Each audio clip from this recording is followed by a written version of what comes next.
Finally मी मच्छी सोडलंय 1 महिन्यासाठी. वयस पहिल्यापासून आहे का त्याचा झाला असा.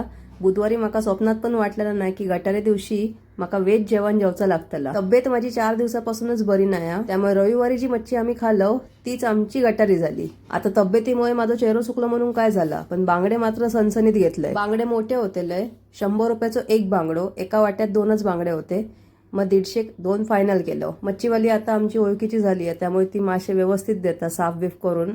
तिका सांगलंय हे काय भाजूचा तर चीर दे 2 ओल्या वाचून आणि डोक्याने शेपटी उडव. हे बांगडे घेतले तेव्हा रविवार होतो आणि माका वाटलं बुधवारपर्यंत मी ठीक होतलंय, पण काय हरकत नाही. आता 1 महिनो काय श्रावणच असा, त्यामुळे सगळा वेजच जेवण जेवचं महिनोभर. तर घराकडे येईलय. बांगडे एका वाडग्यात काढलं.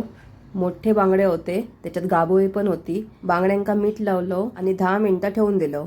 आता उद्यापासून श्रावण सुरू होता, तर श्रावण सिरीज आम्ही घेऊन येतो. दर दिवसाक एक व्हिडिओ अपलोड करतलंय. तुम्ही आमच्या चॅनलला पटकन पहिला सबस्क्राईब करा आणि बेल आयकॉनवर पहिला क्लिक करा, म्हणजे तुमका नोटिफिकेशन्स येतील. तर आम्ही आता हे सिडकोच्या पाण्यात हे बांगडे धुतलो आणि ते काहीशे असे चमकत होते. ते का मसालो कोकमागा लावून ओलो मसालो व्यवस्थित लावून घेतलं. मासे फ्राय करूची पद्धत ही सगळी सारखीच, फक्त मासो काय तो बदलत असता. आता कसो तरी 1 महिना लवकरात लवकर जाऊ दे याचीच मी वाट बघते. अजून श्रावण लागलो नाही असा.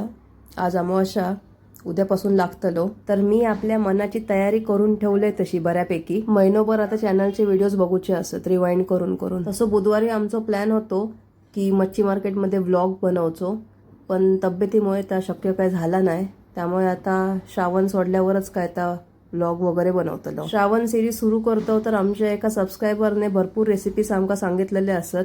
पातोळे आणि इतर पण बरेच पदार्थ असतात. सगळे रेसिपीज आता आम्ही एक एक करून बनवतलो. याच दरम्यान तुमका सुद्धा तो पदार्थ खायचो नवीन जर बघूचो असत तर आमका कमेंट करून त्या पदार्थाचं नाव जरूर कळवा. आम्ही आवर्जून खास तुमच्यासाठी तो पदार्थ बनवू. तुम्ही कमेंट करा. तवसर आम्ही हे मासे भाजतो. बांगड्यांका व्यवस्थित मसाला लावल्यानंतर आता आपण शॅलो फ्राय करून घेतलो. भरपूर असे 2 ओल्या वाचून बांगडे भाजून घ्यायचे. बांगडे आधीच मोठे होते, त्याच्यात शिजल्यानंतर ते अजून फुगले. बांगडा फ्राय आपलं तयार असा. रेसिपी तुमका कशी वाटली ही आमका कमेंट करून नक्कीच कळवा. आणि व्हिडिओ आवडल्यास लाईक, शेअर आणि चॅनलला सबस्क्राईब जरूर करा आणि बेल आयकॉनवर आवर्जून क्लिक करा.